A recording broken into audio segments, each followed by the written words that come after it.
Le directeur de banque fait attendre un PDG noir pendant 2 heures.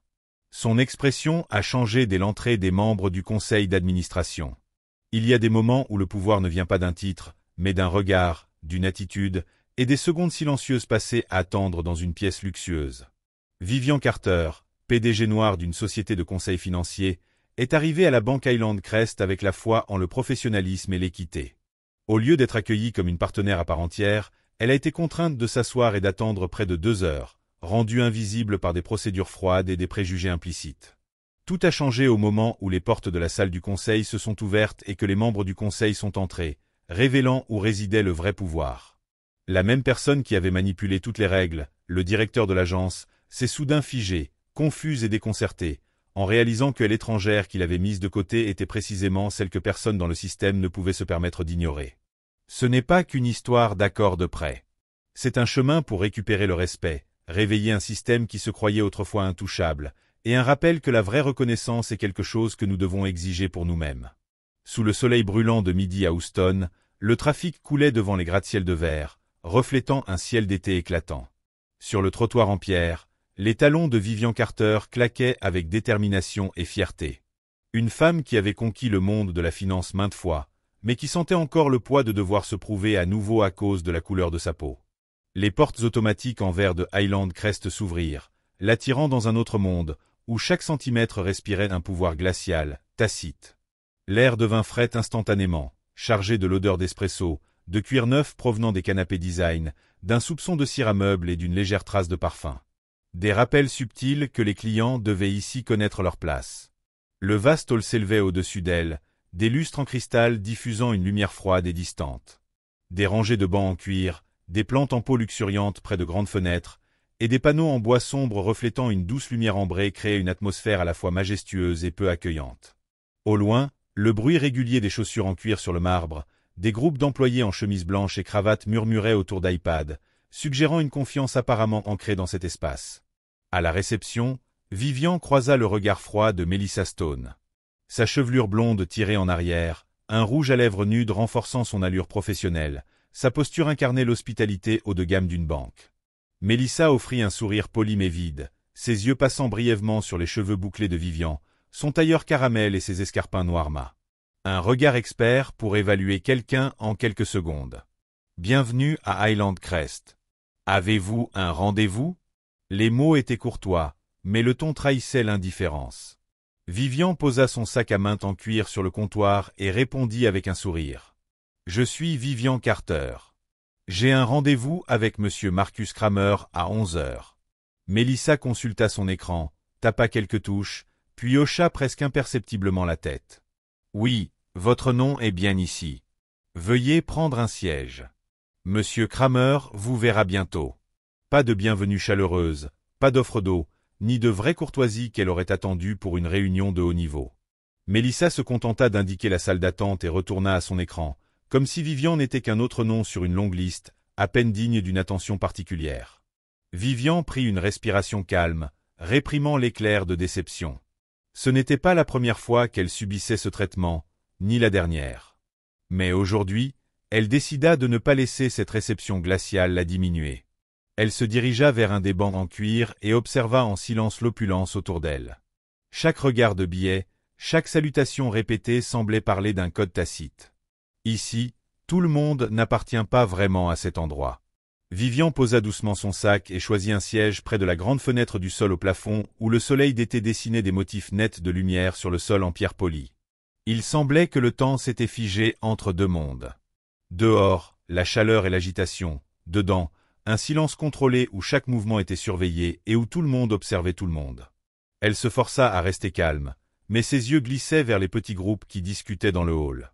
Des rires discrets, des conversations feutrées sur des actions et des investissements de plusieurs millions, des appels téléphoniques, des négociations de contrats. Tout peignait un tableau de privilèges internes. Les hommes et femmes portaient des costumes impeccables, des cravates parfaitement nouées, des montres de luxe et des cheveux gominés. Ils parlaient une langue secrète d'élite, suffisante pour faire sentir à tout nouvel arrivant qu'il était un étranger. Regardant sa montre, elle vit qu'il était 10h45. Vivian arrivait toujours en avance, surtout dans des lieux où une minute de retard pouvait être considérée comme un manque de professionnalisme. Elle était fière de sa ponctualité. En tant que femme entrepreneur, elle avait bâti sa réputation sur le moindre détail, consciente que dans ce monde de pouvoir, chaque seconde était une bataille pour être prise au sérieux. Mais les minutes passèrent. 11h, 11h05, 11h15, 11h30. Les rayons du soleil s'étiraient davantage sur le sol, rappelant que le temps ne faisait preuve d'aucune pitié. Personne ne l'appela par son nom. Personne ne lui donna de nouvelles. Mélissa, la réceptionniste blonde, restait à son bureau, dégageant une efficacité froide, jetant parfois à Vivian un regard vide et impénétrable. Chaque fois que des pas approchaient dans le hall, le cœur de Vivian bondissait, pour retomber quand la personne était simplement passée, jamais envoyée pour la chercher. Pendant ce temps, les privilèges exhibés devenaient impossibles à ignorer. Un homme blanc d'âge moyen en costume gris arriva et reçut en quelques secondes un sourire chaleureux de Mélissa, avant d'être escorté dans les bureaux par un autre employé. Puis une femme blonde bien habillée, vêtue d'une robe de créateur, sac Prada à la main, fut accueillie avec une courtoisie douce. Pas de demande de rendez-vous, pas d'invitation à attendre. Elle était simplement arrivée, et les règles avaient disparu. Deux jeunes hommes élégants arrivèrent ensuite en plaisantant avec la réceptionniste comme s'ils étaient des habitués. Ils signèrent à peine le registre avant que quelqu'un vienne les conduire à l'intérieur. Pas de file d'attente, pas de pause. Dans un autre coin, un couple blond discutait gaiement avec Mélissa, puis fut emmené rapidement, laissant la place de Vivian intacte sous la lumière crue du hall. Le sentiment d'invisibilité s'insinuait dans l'esprit de Vivian, plus froid encore que la climatisation de la banque. Elle avait déjà subi ce poids, et se disait toujours s'être habituée à cette indifférence polie. Mais aujourd'hui, entourée de personnes qui ne lui ressemblaient pas et à qui on refusait si ouvertement, sa poitrine se serra d'un mélange de colère et de douleur. Dehors, le soleil continuait de brûler les tours de verre de Houston, mais à l'intérieur de Highland Crest, la lumière ne faisait que souligner le fossé entre les élus et ceux comme elle, forcés d'attendre. Chaque regard, chaque sourire vide, même l'indifférence de Mélissa, ce n'était pas une affaire de caractère personnel. C'était le visage d'un système qui classait les clients sur les seules premières impressions. Vivian serra plus fort la sangle de son sac et redressa la posture, le regard déterminé. Elle jura qu'elle ne partirait pas et qu'elle ne laisserait personne voir la fatigue assouplir son expression. Ici, même un soupir pouvait être perçu comme une faiblesse. Pourtant, au fond d'elle, une graine de défiance avait germé. Aujourd'hui, elle décida que son silence ne la rendrait plus invisible. Plus elle attendait, plus Vivian sentait le temps à Highland Crest Bank s'écouler différemment. C'était comme si le temps était un liquide épais et visqueux, avançant lentement sur chaque marque de l'horloge, rendant chaque pensée lourde. Elle regarda dehors. Le soleil d'été commençait à décliner, les nuages projetaient de longues ombres mouvantes sur le trottoir. Mais à l'intérieur, l'air restait si glacial qu'il gelait presque ses émotions. Vivian mordit sa lèvre, se forçant à avaler son malaise. Depuis le début de sa carrière, elle avait appris à garder son calme dans les couloirs du pouvoir, mais ce froid-là mettait sa patience à rude épreuve. La franchise brutale de la vérité. C'était une politesse creuse et robotique, douce en surface, mais vide à l'intérieur, une armure silencieuse d'autorité. Finalement, incapable de le supporter plus longtemps, Vivien se leva et marcha vers le bureau de réception. Quelques têtes se tournèrent, entre surprise et mépris, comme si elle avait enfreint une règle tacite de cet endroit. « Excusez-moi, dit-elle calmement, aussi poliment que possible, bien que son cœur battait la chamade. Est-ce que monsieur Marcus Kramer a été informé que j'attends toujours ?» Mélissa ne leva pas les yeux de son écran. Ses doigts flottaient sur le clavier, comme si elle était occupée à quelque chose de bien plus important que la présence de Vivien. « Il est en réunion, on vous verra bientôt, » répondit-elle d'un ton sec. Pas une syllabe de plus, aucun sourire, aucune trace de sympathie. Vivien inspira profondément, gardant son calme. « Pourriez-vous me donner une estimation plus précise ?» insista-t-elle. L'expérience lui avait appris que les promesses sans détail ne valent rien dans ce genre d'endroit. Mélissa haussa les épaules, les yeux rivés sur le moniteur. « Je ne sais pas. Ça ne devrait pas durer longtemps. »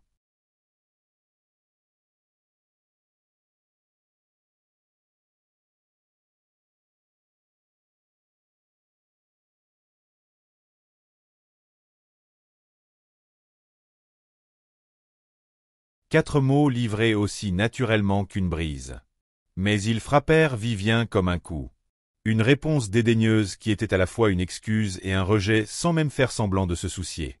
Derrière cette façade de courtoisie, Vivien sentit un message clair. « Tu n'es pas assez importante pour que je me donne la peine. » Le ton de Mélissa n'était pas un accident.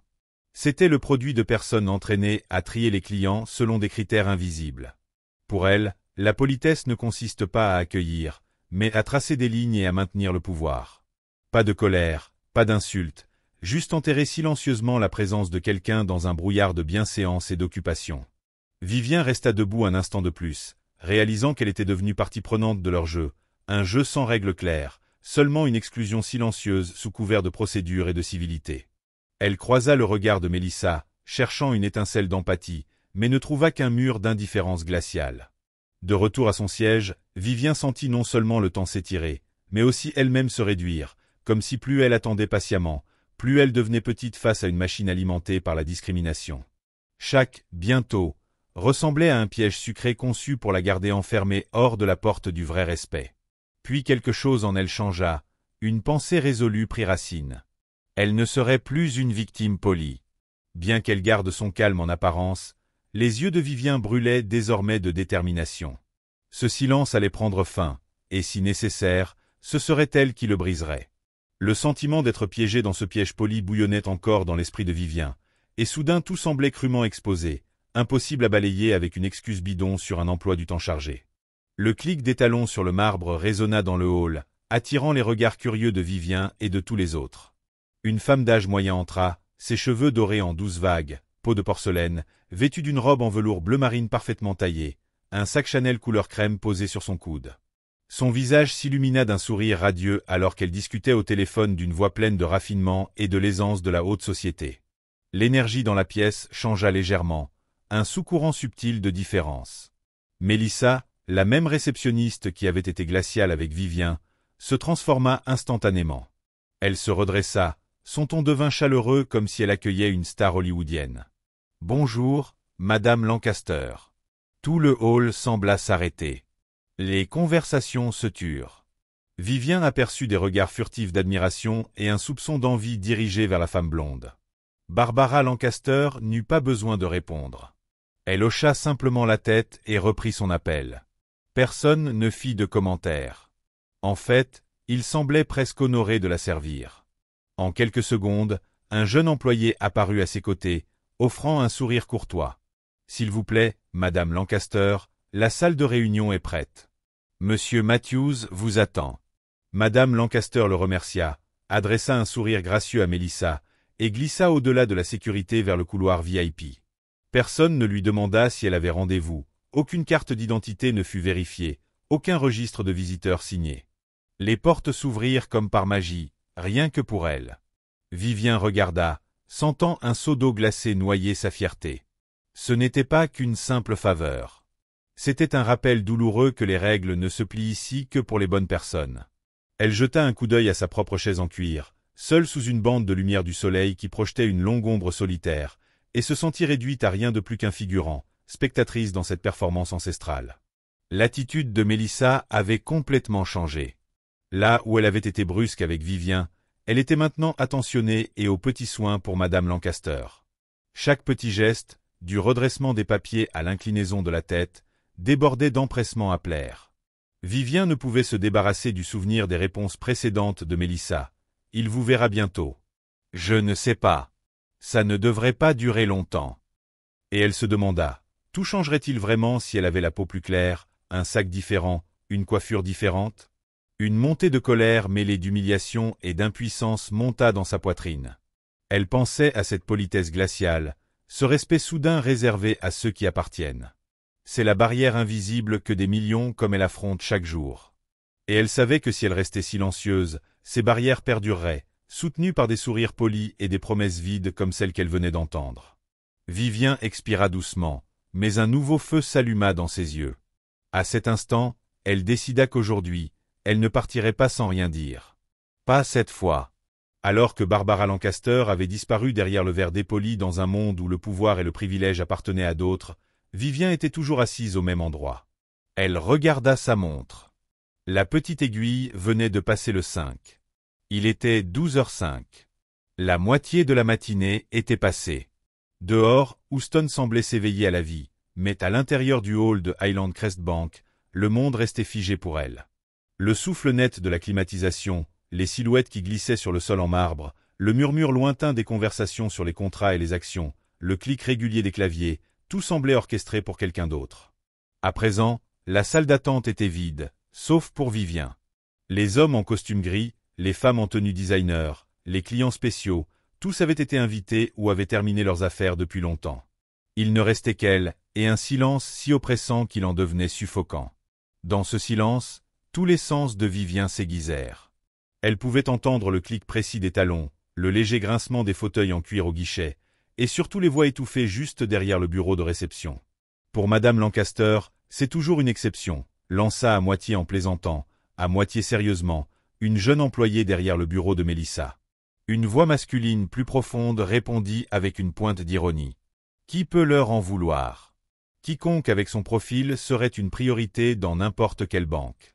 Des rires suivirent, puis s'éteignirent lorsqu'ils réalisèrent que Vivien était toujours là, silencieuse mais indéniable. Un silence qui les força à la voir, même s'ils ne le voulaient pas. Vivien se tourna lentement pour croiser leurs regards, mais ils détournèrent les yeux, faisant semblant que rien n'avait été dit. Elle n'avait pas besoin de confirmation. Elle en avait assez entendu pour savoir que les vraies règles ici n'étaient pas inscrites sur les fiches de rendez-vous ou les panneaux « Clients d'abord » éparpillés dans le hall. Les règles étaient dans ces hochements de tête tacites, dans les sourires polis réservés à une élite, dans un pouvoir doux exercé par l'indifférence et la froideur. Elle regarda Mélissa Stone, de retour à son rôle impassible.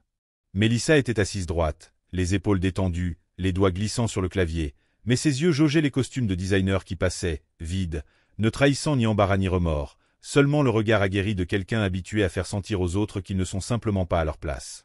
Vivien le ressentait plus intensément que jamais. Elle n'était pas oubliée. Elle avait été consciemment exclue. À chaque minute qui passait, la colère montait dans sa poitrine, mêlée à l'humiliation, à la honte, et à une amertume qu'elle croyait avoir laissée derrière elle. Elle se rappela son enfance dans le Texas rural, la première fois qu'elle sentit un regard lasse à cause de sa peau, et l'avertissement de sa mère. Si tu veux du respect, tu devras faire 2 fois plus d'efforts, avoir 3 fois plus de patience, et 10 fois plus de courage. Mais aujourd'hui, Vivien comprenait que l'effort et la patience ne suffiraient pas, car certains systèmes sont conçus pour ne jamais lui accorder justice, peu importe combien elle travaille dur. Elle avait essayé. La discrimination ici n'était pas exprimée par des mots ou des actions évidentes. C'était une force silencieuse, alimentée par un dédain poli et la préférence sélective accordée à certains clients. Pris au piège de ce silence, on pouvait presque croire qu'il ne méritait pas mieux. Une montée de colère juste s'alluma en elle. Elle aperçut son reflet sur le sol brillant. Les manches de son tailleur légèrement froissées, ses lèvres sèches, ses yeux fatigués. Après 1h30 d'invisibilité. Chaque nerf semblait chargé de colère, non seulement pour elle, mais pour les centaines de milliers de personnes mises à l'écart. Par des mains courtoises comme celle de Mélissa, par les regards froids de Marcus Kramer, et par la complicité silencieuse de tous ceux qui voyaient l'injustice mais détournaient le regard. Vivien inspira profondément, se forçant à se redresser comme pour repousser le poids invisible de tout le hall. Mais cette fois, ses yeux ne montraient plus de résignation. Ils brillaient de détermination. Elle ne laisserait pas cette journée passer, ni laisser tant d'autres faire de même. Partir tranquillement pour que Mélissa puisse sourire à la prochaine Barbara Lancaster. Et devenir simplement un autre mur invisible dans cette banque. Jetant un coup d'œil à son téléphone, aucun message, aucun rappel dans l'agenda de la banque. Comme si son existence avait été effacée de tous les systèmes. Indignée, elle ne pouvait plus rester assise une seconde de plus. Assez, se dit-elle. Il est temps de briser le silence. Alors, dans ce vaste hall froid, Vivien observa les alentours. Les tableaux classiques, les plantes méticuleusement taillées, les visages qui se lèvent et s'abaissent. Comme s'il jouait dans une pièce destinée à montrer que le vrai pouvoir ici appartenait à quelques élus. Tous les autres n'étaient que des ombres dérivant, attendant, espérant, parfois abandonnant. Mais Vivien n'était pas née pour abandonner. Chaque fibre de son être s'éveilla. Elle savait que si elle partait, elle ne porterait qu'une nouvelle cicatrice à sa dignité. Mais si elle restait aujourd'hui, elle ne revendiquait pas seulement son droit. Elle forcerait tout ce système à affronter sa propre vérité. Elle se leva, redressa son blazer, et prit des pas décidés vers le bureau d'accueil. Le regard fixé sur Mélissa. La personnification même de l'autorité indifférente d'il y a quelques instants. Les sons ambiants du hall semblèrent s'estomper, ne laissant que l'écho des talons de Vivien, qui résonnait au rythme féroce de son cœur. Les murmures discrets derrière elle cessèrent, comme si tout le monde attendait de voir ce qu'elle ferait ensuite. Il était temps que ce mur invisible parle. Le son des talons de Vivien résonna uniformément sur le sol froid en pierre, se mêlant au silence persistant du vaste hall, non pas impulsivement ou dans la panique, mais alimenté par des années de détermination distillée, née d'avoir été ignorée, poussée à la marge et forcée à choisir, l'accepter ou parler. Elle se dirigea vers le couloir menant au bureau de la direction. La porte en verre dépoli se dressait silencieuse et imposante comme un mur de forteresse. La limite du vrai pouvoir, où chaque règle était faite pour exclure ceux qui n'appartenaient pas. Mais aujourd'hui, Vivien refusait de laisser ses vieilles blessures d'orgueil la retenir. Chaque pas l'affirmait. Elle était là pour revendiquer sa place, non seulement pour elle, mais pour toutes les voix comme la sienne qui attendaient dehors. Mélissa comprit son intention en un instant.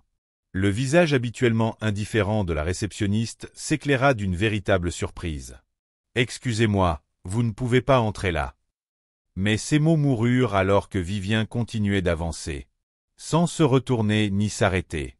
Elle inclina simplement la tête et lança à Mélissa un regard rapide, suffisant pour lui faire comprendre que les refus habituels ne fonctionnaient plus aujourd'hui. La porte vitrée s'ouvrit. À l'intérieur, s'étendait un espace calme aux murs en bois sombre qui absorbait la lumière. Un couloir à moquette grise s'étirant jusqu'au bout. Chaque porte portait une plaque de laiton brillante, sous la douce lumière jaune des spots encastrés, et le seul bruit était le bourdonnement de la climatisation. Comme si elle soupirait doucement avec Vivien. Elle ralentit sa marche et balaya le couloir du regard. Combien de fois avant cela avait-elle été conduite par une entrée latérale, ou invitée à attendre un instant, reléguée à une petite salle de réunion, sans jamais oser marcher hardiment au centre du pouvoir? Un frisson mêlé d'appréhension et de défi monta en elle. Parfois, pour briser le système, il faut être la première à briser ses règles. Au bout du hall, une plaque polie indiquait Marcus Kramer, directeur de la succursale. Vivien s'arrêta, lissa le col de son blazer et inspira profondément. Elle frappa, ni trop fort ni trop doucement, juste assez pour dire « Je suis là et je mérite d'être ici ». À l'intérieur, Marcus Kramer leva les yeux. Ses yeux gris bleutés reflétaient la lumière de l'écran de son ordinateur. Il portait un costume bleu marine foncé, ses cheveux poivre et cils impeccablement coiffés. Et sa posture penchée en avant affichait l'attitude d'un homme habitué à contrôler chaque détail de son domaine. Surprise mêlée d'agacement traversa son visage. Clairement, il n'avait pas l'habitude que quelqu'un entre simplement. Vivien entra délibérément, ferma la porte derrière elle, sans jamais détourner le regard de lui. En cet instant, deux mondes se rencontrèrent. D'un côté, le représentant du système. De l'autre, quelqu'un trop habitué à être exclu de pièces comme celle-ci, mais qui aujourd'hui refusait de jouer ce rôle. Monsieur Kramer retira sa main du clavier et releva la tête. Sa voix était mesurée mais teintée d'irritation. « Mademoiselle Carter, je ne pense pas que vous auriez dû entrer sans invitation. » Vivien soutint son regard et répondit fermement, sans baisser la voix. « J'ai attendu bien trop longtemps, monsieur Kramer. Je crois que j'ai le même droit que n'importe quel autre client de vous rencontrer à l'heure prévue. » Le front de Marcus se plissa. Il feuilleta des papiers sur son bureau comme s'il cherchait une excuse. « Mon emploi du temps est très chargé aujourd'hui. Si vous pouvez patienter un peu plus. » Vivien le coupa, soulignant chaque mot. « J'ai été patiente plus d'1 heure et demie. » Elle insista sur la durée, non pas pour se plaindre, mais pour lui rappeler que dans le monde réel, chaque minute d'attente est une blessure à la dignité de quelqu'un qui connaît sa propre valeur. Marcus croisa son regard et reconnut non une supplique, mais une volonté inébranlable. À cet instant, la pièce sembla se figer. La climatisation, les lumières au plafond, même ses justifications répétées se turent. « Très bien, mademoiselle Carter. » Il avala un soupir et reprit contenance. « Veuillez vous asseoir. » Vivien se dirigea vers la chaise en face de lui. Pas parce que Marcus lui en avait donné la permission, mais parce qu'elle revendiquait son propre espace. Elle posa sa mallette sur le bureau, déploya ses dossiers devant elle, les yeux ne quittant jamais le directeur de la succursale. En ce moment chargé, Vivien sut qu'elle venait de briser une règle. Plus guidée par le système, aujourd'hui elle réécrivait les règles, exigeant son droit d'exister, d'être vue, d'être traitée équitablement. Elle ne représentait pas seulement elle-même, mais tous ceux qui, trop timides, n'avaient pas franchi ce seuil de verre dépoli. Mais comment Marcus, incarnant le pouvoir profondément ancré de cette institution, allait-il réagir? Allait-il apaiser la situation, nier ce qui s'était passé? Ou s'accrocher à des façades polies pour masquer la discrimination? Ou permettrait-il à la vérité de montrer que le système n'était jamais destiné à tous? Un bref silence tomba sur la salle. Tous deux comprirent. Ce moment, bien que bref, marquait la frontière entre l'exclusion et l'autodétermination. Dehors, le soleil avait glissé vers l'ouest, mais à l'intérieur, une bataille silencieuse ne faisait que commencer. Le bref silence dans la salle de conférence fut brisé par la voix sèche de Marcus Kramer. Ses yeux, irrités mais trahissant une pointe d'embarras, se fixèrent sur Vivant à travers ses lunettes à monture dorée. « Mademoiselle Carter, vous étiez censée attendre que je vous appelle. » Chaque mot tombait comme un verdict, à la fois rappel et avertissement, une autorité bien connue de quiconque était assis derrière ce bureau en acajou. Marcus insistait sur le protocole, comme si le silence et la patience de Vivant étaient non seulement attendus, mais obligatoires pour tous ceux qui ne faisaient pas partie des listes secrètes prioritaires de la banque. Vivant refusa de reculer ou d'étouffer sa colère.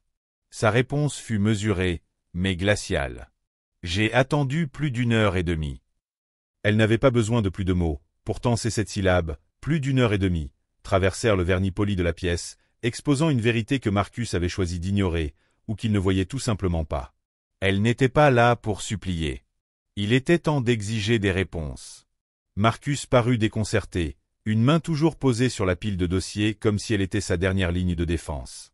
Il inspira, peinant à retrouver la maîtrise d'un homme en contrôle. « Je m'excuse sincèrement pour l'attente. Mais aujourd'hui, nous sommes extrêmement occupés. Il y a un flux constant de clients, plusieurs VIP, des rendez-vous urgents. » Vivant ne le laissa pas se cacher derrière des excuses. Elle l'interrompit, sa voix ferme et sans concession. « Je suis aussi une cliente. J'avais un rendez-vous. Pourtant, j'ai vu au moins 5 autres personnes, certaines sans rendez-vous, être reçues avant moi. Pourquoi ?» Un lourd silence tomba dans la pièce. D'un côté, Marcus incarnait le pouvoir exercé par des règles et des exceptions. De l'autre, Vivant portait non seulement son indignation personnelle, mais aussi la frustration de nombreuses personnes sous-estimées par ce système même. La lumière jaune douce au-dessus d'eux mettait en relief les rides d'expression au coin des yeux de Marcus, des lignes non seulement dues à l'âge, mais à chaque fois où il avait évité les questions d'équité. Il détourna le regard, son ton s'adoucissant même en devenant plus distant, comme s'il s'adressait à une ombre plutôt qu'à une personne. Il doit y avoir une confusion. Parfois, les procédures se chevauchent. L'accueil suit des directives séparées pour les VIP ou des cas particuliers surviennent. Je vous assure qu'il n'y a aucune intention de discriminer. Vivant soutint son regard. Ses yeux trahissaient son malaise. Elle pressa son avantage, sa question tranchante perçant ses dérobades. Ou est-ce un choix? 3 mots. Chacun fit taire chaque faible justification que Marcus tenta d'offrir. Ce n'était pas qu'une question. C'était une accusation qu'il ne pouvait ignorer. Marcus avala difficilement et regarda vers le couloir, peut-être en espérant y trouver un allié fantôme. Mais il était seul désormais. Pas de réceptionniste, pas de système de mai, pas de bouclier procédural. Juste lui et la vérité qui attendait d'être exposée. Il essaya de rassembler son ancienne assurance. Nous n'avons jamais l'intention d'exclure qui que ce soit ici. Mademoiselle Carter, nous évaluons les clients selon leur profil, leur capacité financière et leur historique de crédit.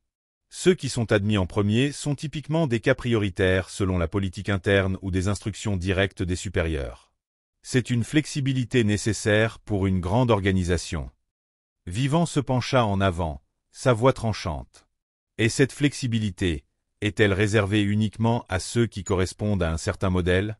À ceux que vous estimez appartenir, ou pour le dire franchement, à ceux que vous choisissez d'exclure discrètement? Ces mots n'étaient plus polis.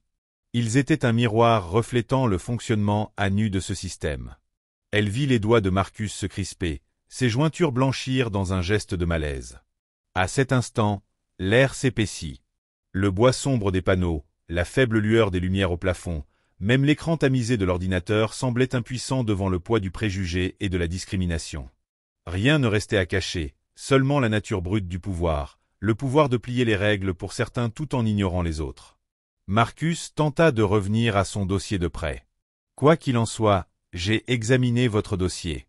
Imposant. Finances solides, plan d'affaires clair. Cependant, la politique a été resserrée récemment. Vivant l'interrompit encore. Ne m'évaluez pas d'après mon dossier. J'ai construit mon entreprise de toutes pièces.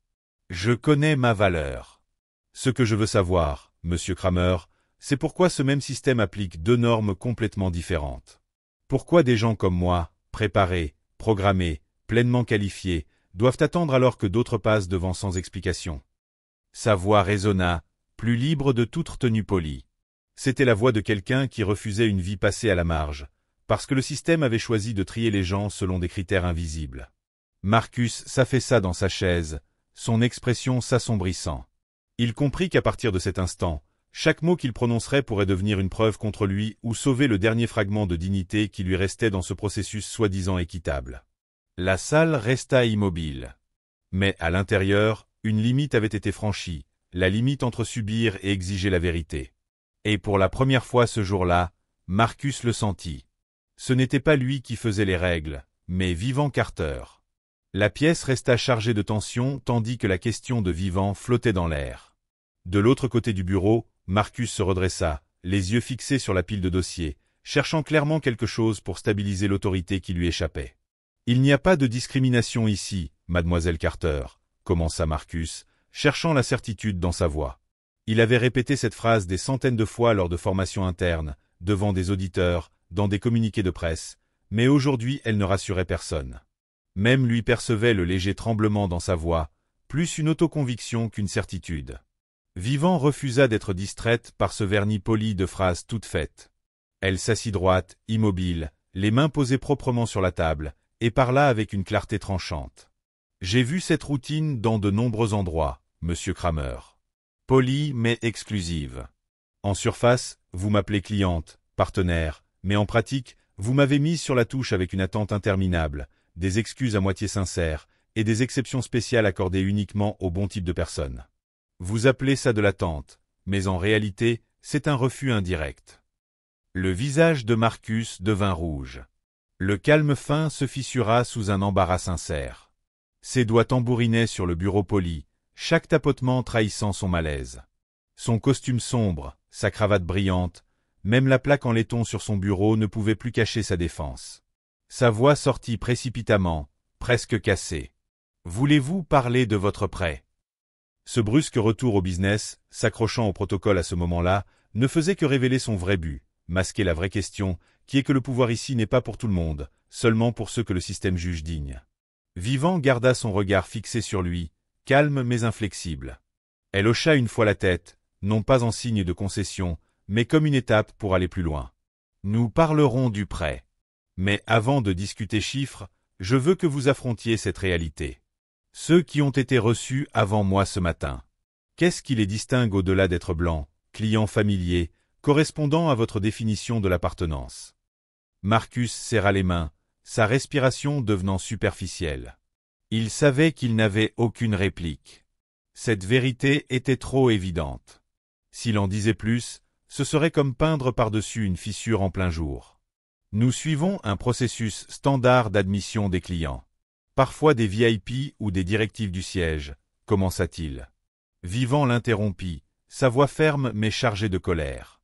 Combien de fois ai-je entendu parler de clients VIP, directives du siège? C'est toujours un écran de fumée pour des cas spéciaux qui ne servent en réalité qu'un groupe restreint. Et moi, qualifié selon tous les critères. Je reste l'exception qui reste dehors, qui attend, qui doit se rappeler d'être patiente jusqu'à devenir invisible. L'air dans la pièce s'alourdit. Marcus n'osa pas croiser son regard. Il se détourna, tripotant les dossiers comme si les réarranger pouvait lui rendre sa contenance, mais chaque mouvement était maladroit. Vous vous trompez. Ici, nous évaluons les clients selon plusieurs facteurs, murmura-t-il. Vivant n'avait plus besoin de faux-semblants. Elle s'appuya en arrière, inébranlable. Je ne me trompe pas. Pas seulement dans cette banque, mais dans chaque institution où je suis entré. Vous fonctionnez selon des règles tacites. Vous prétendez que tout le monde est égal tout en mettant discrètement de côté des gens comme moi, en espérant qu'ils soient assez patients pour attendre, fatigués. Assez pour abandonner, assez polis pour rester. Silencieux. Marcus se tut. Ses mains tremblaient légèrement sur le bureau. Le silence s'étira si longtemps qu'on pouvait entendre le tic-tac de la seconde de l'horloge au mur. Aucun clic de clavier, aucune voix assurée. De banquier. Juste la vérité brute mise à nu, et aucun des deux ne pouvait détourner le regard. Après un moment, Marcus tenta de reprendre un ton professionnel, s'accrochant à une bouée de sauvetage. En tout cas, votre dossier de prêt est solide.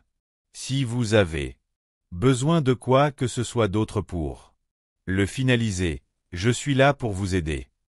Vivant le regarda avec un mélange égal de pitié et de détermination, un rappel tacite qu'elle n'était pas là seulement pour elle-même, mais pour réclamer une justice que ce système avait érodée jour après jour dans ces longues heures d'attente. Dans ce silence tendu, chaque excuse tombait à plat. Marcus paraissait rapetissé derrière le bureau, le siège du pouvoir devenant un trône de défense, tandis que Vivant, seul dans la pièce, se tenait aussi fièrement que quiconque, ayant jamais osé parler pour les milliers. Engloutis par cette exclusion dite polie, ils savaient tous deux qu'à partir de ce moment, rien ne pourrait redevenir comme avant. La vérité avait été dite, et le fossé entre une justice de façade et une injustice fondamentale était pleinement exposé. La tension dans le bureau de Marcus, déjà épaisse de cette vérité mise à nu, fut soudain brisée par le clic régulier des chaussures en cuir sur le tapis du couloir. À l'extérieur, ce pas confiant et mesuré, si différent des pas hésitants du personnel de Junior, attira immédiatement toute l'attention. Une voix claire et autoritaire retentit, décisive, assurée, appartenant sans aucun doute à quelqu'un habitué à diriger une organisation entière. Alors que la porte de Marcus s'ouvrait, 3 hommes entrèrent, tous vêtus de costumes haut de gamme, cravates sombres et chaussures cirées.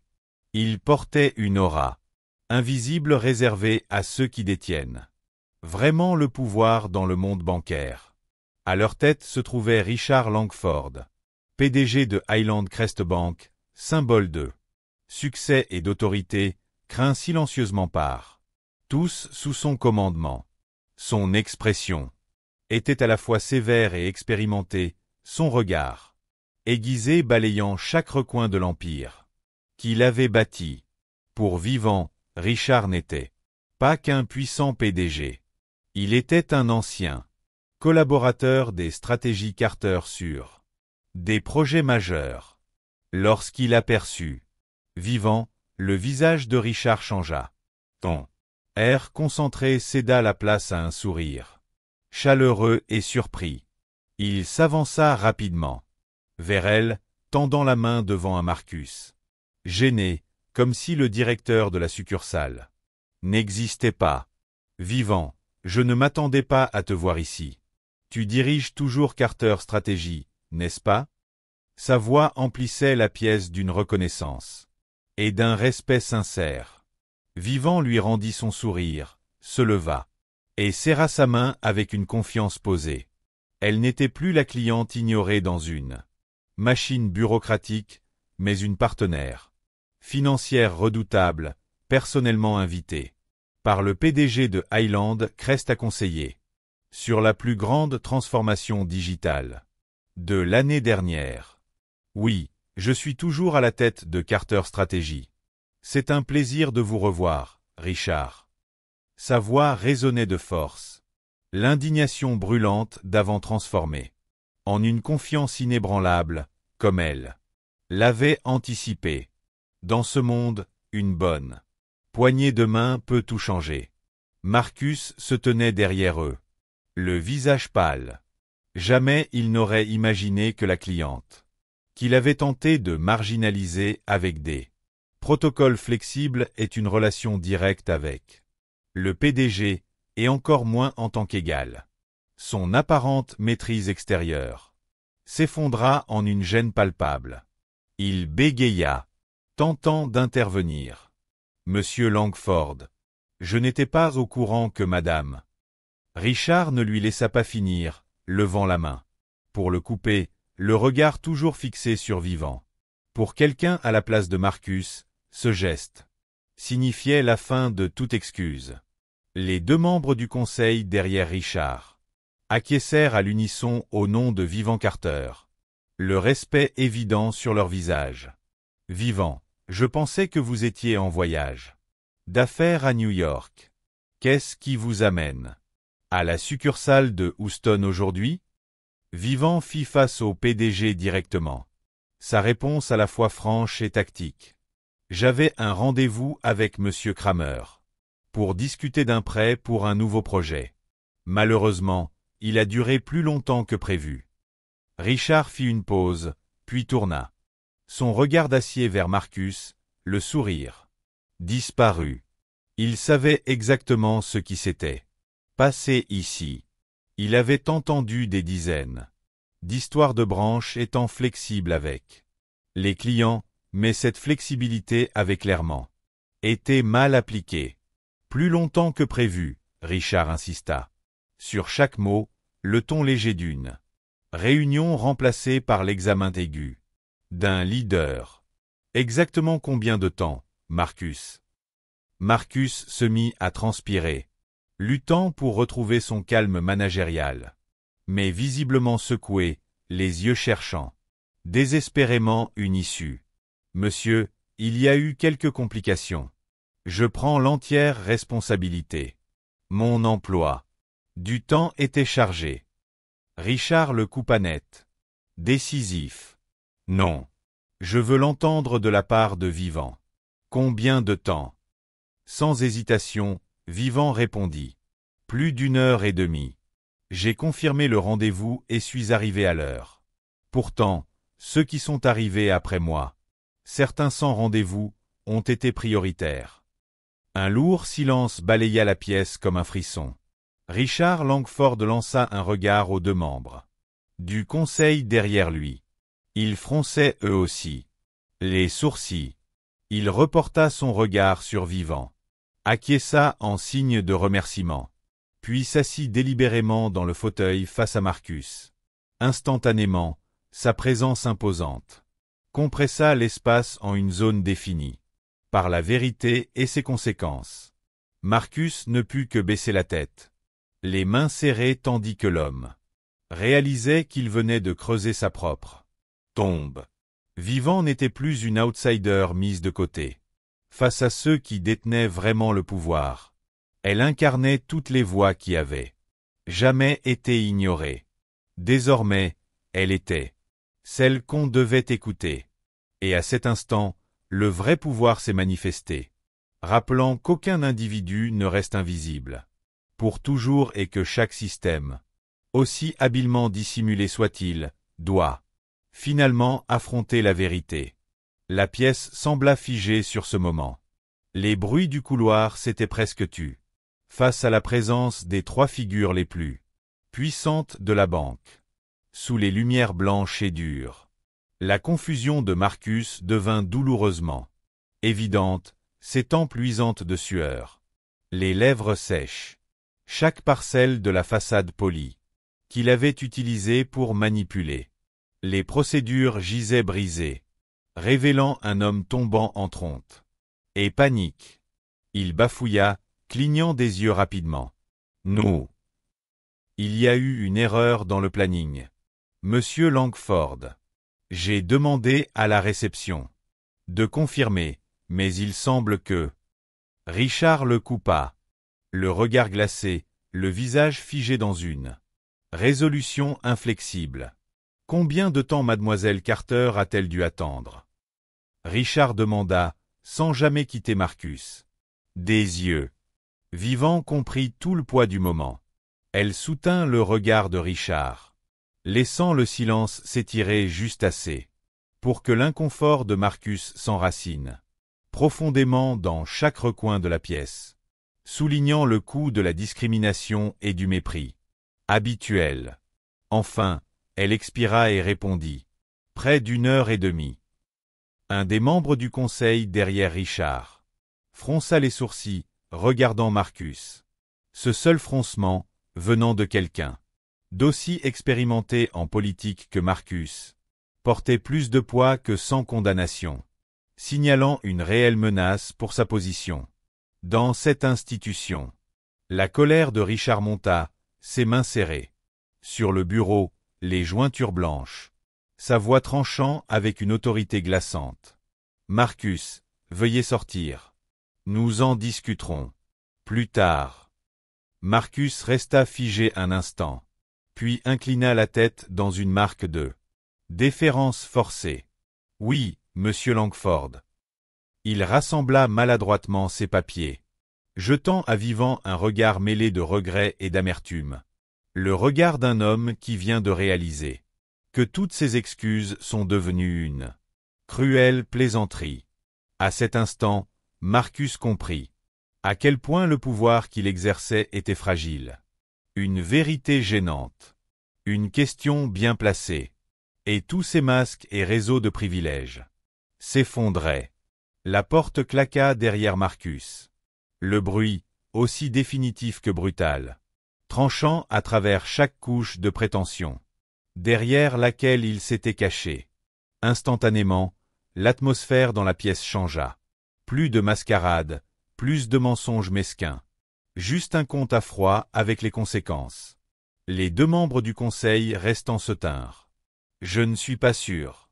Il est en réunion, sans vraiment faire d'efforts pour vérifier ou expliquer.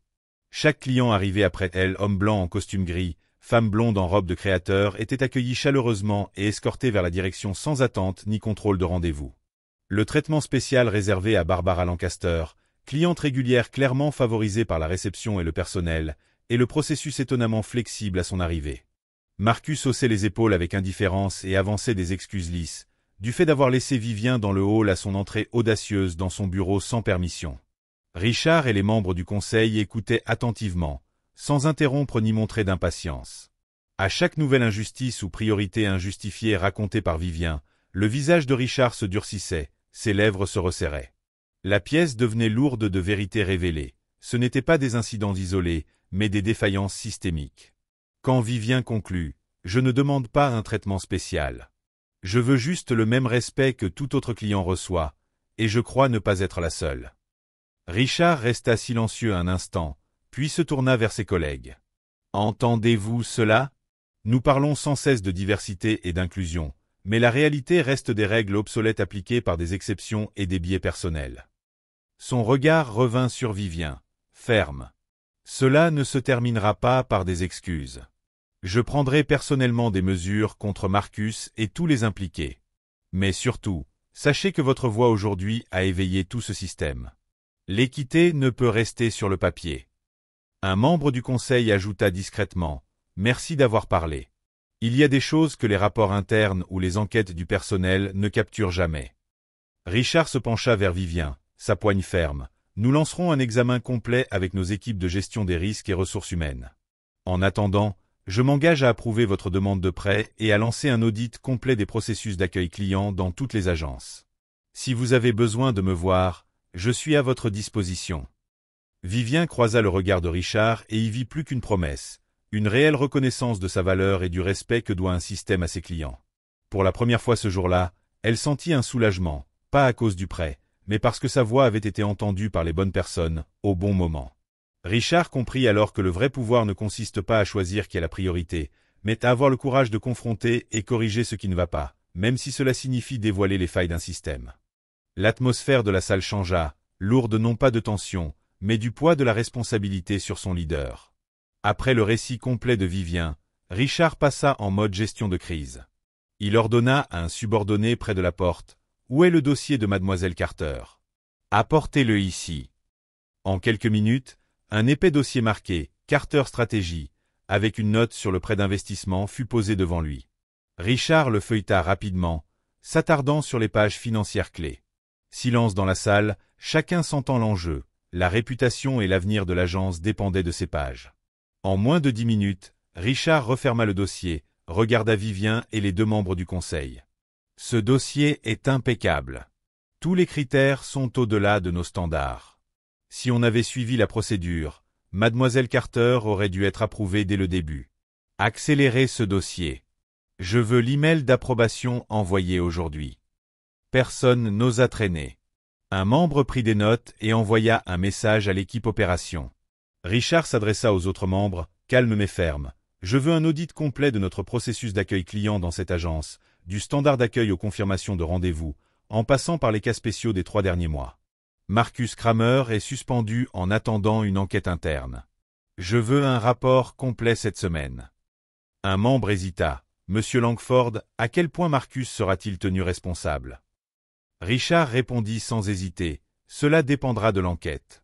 S'il y a des preuves de discrimination ou de non-respect des standards, je n'accepterai aucune excuse. La réputation de Highland Crest repose sur la confiance des clients, pas sur le pouvoir personnel des managers. Un silence solennel s'installa. Chaque mot de Richard était une déclaration claire. Pas de zone grise pour ceux qui abusent de leur pouvoir, pas d'exception pour les biais volontaires. Son regard revint vers Vivien, sa voix chaleureuse mais déterminée. Je sais qu'une excuse ne peut effacer le mal causé, mais je vous promets que ce sera une leçon, pour Marcus et pour tout le système. Je vous enverrai personnellement une lettre d'excuse et informerai tous les cadres supérieurs. Cela ne se reproduira plus. Vivien regarda Richard pour la première fois de la journée et vit en lui non seulement l'autorité d'un PDG, mais la conscience sincère de sa responsabilité face à une défaillance systémique. Elle hocha la tête, acceptant le changement, même si cela prendra du temps. Enfin, Richard se leva et lui tendit la main.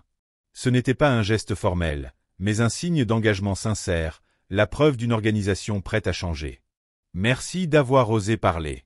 Peu ont ce courage pour nous faire nous confronter à nous-mêmes.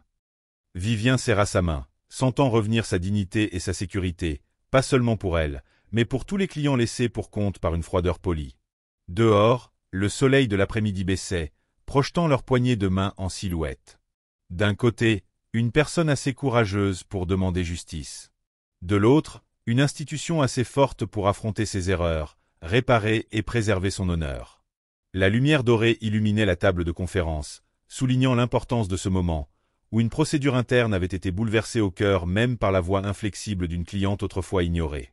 Vivien se leva, le visage serein, les yeux déterminés. Les rides au coin des yeux, la fatigue accumulée d'une matinée d'attente, semblaient remplacées par une nouvelle conviction. Elle avait fait ce qu'il fallait, pas seulement pour elle. Elle regarda Richard, qui, quelques minutes plus tôt, incarnait un système rigide, désormais transformé en un leader prêt à confronter les erreurs et être prêt à agir. Monsieur Langford, je sais que vous vous efforcez de redresser la situation. J'apprécie les engagements que vous avez pris, mais vous devez comprendre qu'approuver un prêt et présenter des excuses officielles ne peuvent effacer l'expérience d'avoir été rabaissé, traité comme si je ne valais rien, simplement parce que je ne correspondais pas au profil idéal que certains ici supposent. Richard se tut, son expression révélant une véritable introspection, une prise de conscience que le vrai tort ne vient pas toujours des chiffres sur un contrat, mais des moments où l'on nie l'humanité d'une personne par des regards, des paroles, de l'attente, et par un système qui met silencieusement certains de côté. Après un instant, il parla, sa voix plus grave et plus lente qu'avant. Soyez assuré, Vivien, ce que vous avez partagé aujourd'hui ne sera pas balayé comme un incident mineur et oublié. Je promets un changement réel. Un changement qui va au fond des choses, pas seulement en surface. Nous allons former à nouveau notre personnel, revoir chaque point de contact avec les clients, et construire des processus transparents pour que chaque personne soit traitée équitablement. Personne ne devrait jamais décider de la valeur d'un autre sur la base de préjugés ou de discrimination. Vivien hocha la tête, les épaules toujours droites, comme pour affirmer qu'elle écoutait, mais qu'elle ne se laissait pas convaincre par les seules promesses.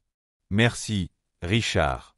J'espère seulement que la prochaine fois, quelqu'un assis là-bas dans le hall, dans n'importe quel siège de Highland Crest, n'aura pas à attendre qu'un PDG arrive avant d'être respecté. Le respect et l'équité devraient commencer dès la porte d'entrée et durer jusqu'au moment où chaque invité part, que leur nom soit Carter, Lancaster ou autre. La salle tomba dans un profond silence, chargé du poids de cette vérité. Les membres du conseil échangèrent des regards, reconnaissant la rareté de ce qu'ils venaient de voir.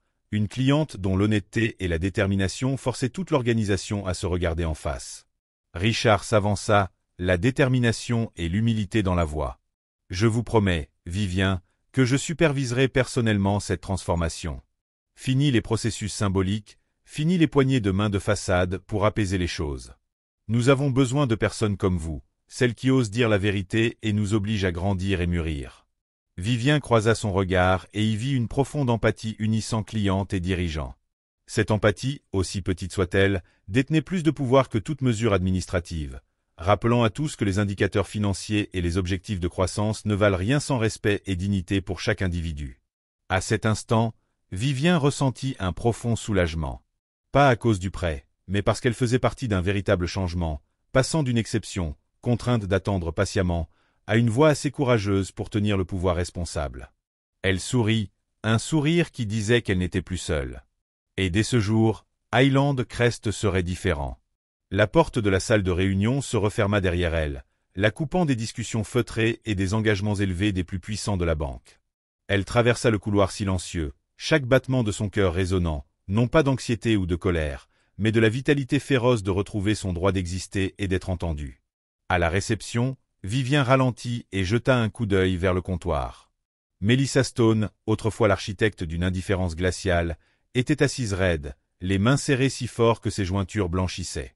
Leurs regards se croisèrent un instant avant que Melissa détourne les yeux, comme si son masque soigneusement maintenu venait d'être arraché. Aucun accueil confiant ne s'échappa de ses lèvres, seulement le silence embarrassé de quelqu'un confronté aux vraies conséquences de ces protocoles figés. Vivien ne dit rien, maintenant son regard calme, ni accusateur ni indulgent, sachant que le vrai changement commence lorsque ceux qui ont été tenus en dehors du cercle de la justice osent se regarder eux-mêmes. Parfois, un simple regard suffit à rappeler à quelqu'un les barrières qu'il a érigées, et le prix qu'il paie à les maintenir si longtemps. Elle sortit de la banque, passant par les portes automatiques en verre et laissant derrière elle les silhouettes soigneusement modélisées baignées d'un éclairage jaune chic. Dehors, le soleil texan brûlait toujours, ses rayons incinérant le bitume comme pour faire disparaître toute froideur persistante, mais Vivien ne se sentait plus petite ni à sa place. Ses pas sur le large trottoir étaient sûrs et forts, comme si tout Houston s'était ouvert pour accueillir quelqu'un renaissant de sa quête inébranlable de justice. Sous l'ombre d'un arbre de rue, elle s'arrêta et inspira profondément, le bitume chaud, les fumées d'échappement et une brise tiède se mêlant autour d'elle, offrant une liberté qu'aucune richesse ni aucun pouvoir ne pourrait acheter.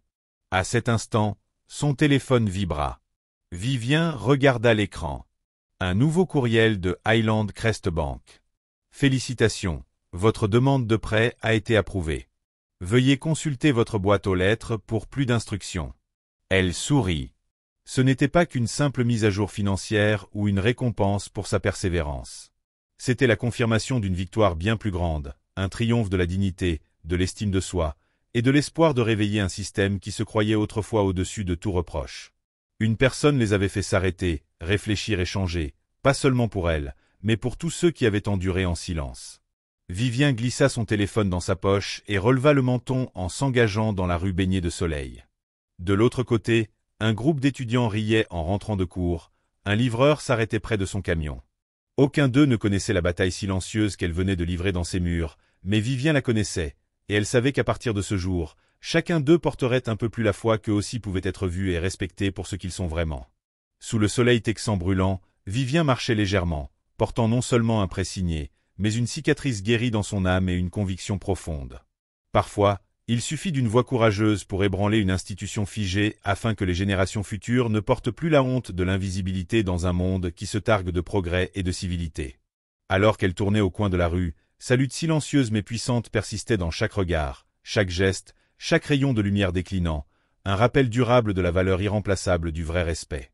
Le soleil de fin d'après-midi s'était adouci, sa lueur dorée s'étirant sur le trottoir de Houston et brillant sur les murs de verre imposants de Highland Crest Bank, où quelques heures plus tôt Vivian Carter avait été contrainte de s'asseoir et d'attendre en silence.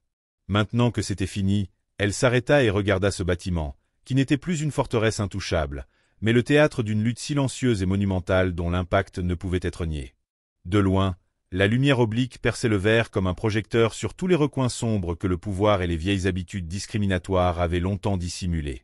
Vivien resta immobile, épaules détendues, son regard lourd, non seulement de fierté, mais d'une profonde empathie pour les millions d'autres Vivian Carter contraintes d'attendre en silence simplement parce qu'elles ne correspondaient pas à un idéal arbitraire.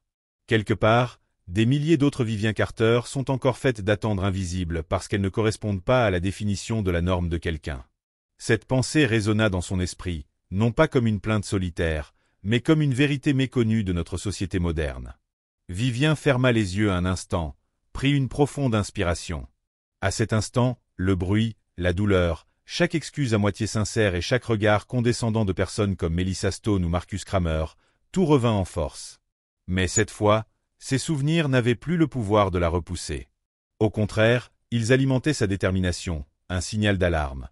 Le respect n'est pas un cadeau accordé par un système ou un individu, mais la récompense du courage, de la persévérance et de la croyance en sa propre valeur. Un léger sourire effleura ses lèvres. Elle pensa à sa mère, à toutes les générations de femmes de couleur qui ont gravi les échelons sociaux seulement pour être retenues par des poids silencieux sans fin, et aux hommes, femmes et enfants encore bloqués derrière ces portes transparentes qui ne s'ouvraient jamais vraiment pour eux. Elle se rappela, ainsi qu'à tous ceux qui ont déjà été rejetés. Le respect n'est pas quelque chose que l'on vous donne. C'est un droit, une qualité que vous devez revendiquer vous-même. Si vous vous sentez ignoré ou mis de côté, exprimez-vous. Même un mot, un pas, un regard déterminé peut ébranler un système figé. N'attendez pas que quelqu'un vous donne une place à la table. Traversez les portes opaques et réclamez votre place. Et s'ils essaient de vous faire attendre, faites-leur se souvenir qu'ils avaient tort. En s'éloignant, Vivien laissa derrière elle cette bâtisse de verre, plus jamais parfaite, mais un lieu remodelé par son propre examen de conscience. À l'intérieur, les processus étaient en cours de révision. Les masques étaient tombés, et une institution avait été forcée de se regarder dans un miroir. L'histoire de Vivian Carter ne fera pas les gros titres ni ne deviendra virale sur les réseaux sociaux. Mais elle a planté une graine indélébile dans l'esprit de tous ceux qui l'ont vue, du puissant PDG et des membres du conseil d'administration à la réceptionniste autrefois arrogante, rappelant que la vraie justice et le respect ne peuvent se construire sur des exceptions silencieuses et des injustices cachées. Ses pas se mêlent à ceux des passants, le soleil couchant toujours brûlant devant elle. Mais pour elle et pour tous ceux qui ont été forcés d'attendre sur la touche, un nouveau jour avait véritablement commencé. Là où il y a injustice, il y aura toujours quelqu'un assez courageux pour revendiquer son droit d'être vu et respecté. Que pensez-vous du parcours de Vivian Carter? De son courage inébranlable à réclamer le respect d'un système qu'on croyait immuable? Avez-vous déjà ressenti que l'on vous ignorait ou vous mettait de côté parce que vous ne correspondiez pas aux standards de quelqu'un d'autre? Partagez votre expérience et vos réflexions sur la justice et le respect dans le monde d'aujourd'hui dans les commentaires ci-dessous. Si l'histoire de Vivian vous a touché, merci de liker, partagez avec vos amis, et vous abonner pour continuer à explorer ces leçons essentielles sur la dignité, la justice et la puissance d'une seule voix. Merci de votre écoute.